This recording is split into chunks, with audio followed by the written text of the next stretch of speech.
Dans notre vie de tous les jours, on aimerait tous connaître notre futur. On aimerait tous bien une petite consultation chez cette Madame Irma et sa fameuse boule de cristal. Moi, par exemple, je lui demanderais bien « Est-ce que la prochaine personne à la présidence des États-Unis saura placer la Suisse sur une carte du monde ? Est-ce que ce concours va nous apporter gloire et célébrité à moi et mes coéquipiers ? Mais surtout, est-ce que la prochaine saison de Game of Thrones va ressusciter Jon Snow ? Ok. Il y a quand même des situations dans lesquelles c'est un peu plus capital de connaître son avenir. Par exemple, après un arrêt cardio-respiratoire, les patients se retrouvent dans le coma. Et il est alors difficile de prédire lesquels vont se réveiller, mais surtout, dans quel état. Pour les proches et pour l'équipe médicale, à ce moment-là, toutes les questions sont ouvertes.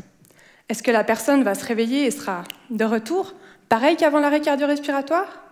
Ou bien est-ce qu'il y aura des séquelles neurologiques importantes qui vont avoir un impact dans sa vie de tous les jours ?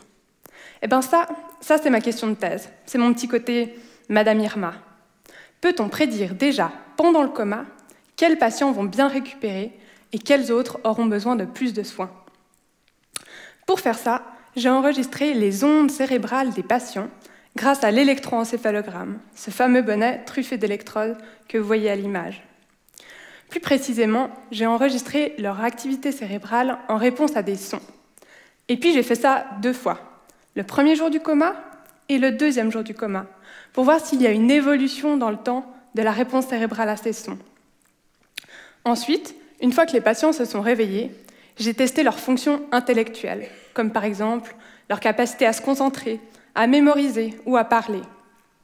Après avoir testé comme ça une 30aine de patients, j'ai regardé si l'évolution de la réponse cérébrale au son pendant le coma était liée avec les performances intellectuelles au réveil. Et ce que j'ai trouvé est fascinant. Plus l'amélioration de la réponse cérébrale au son pendant le coma est importante, meilleures seront les performances intellectuelles au réveil. Et cette amélioration pendant le coma permet même de prédire la durée de l'hospitalisation et la récupération jusqu'à 3 mois après l'arrêt cardio-respiratoire. Mes résultats permettent donc d'identifier déjà pendant le coma quels patients vont bien récupérer. Grâce à cette méthode, les proches et l'équipe médicale pourraient savoir très précocement quels patients auront besoin de plus de soins et ainsi, potentiellement, adapter les traitements.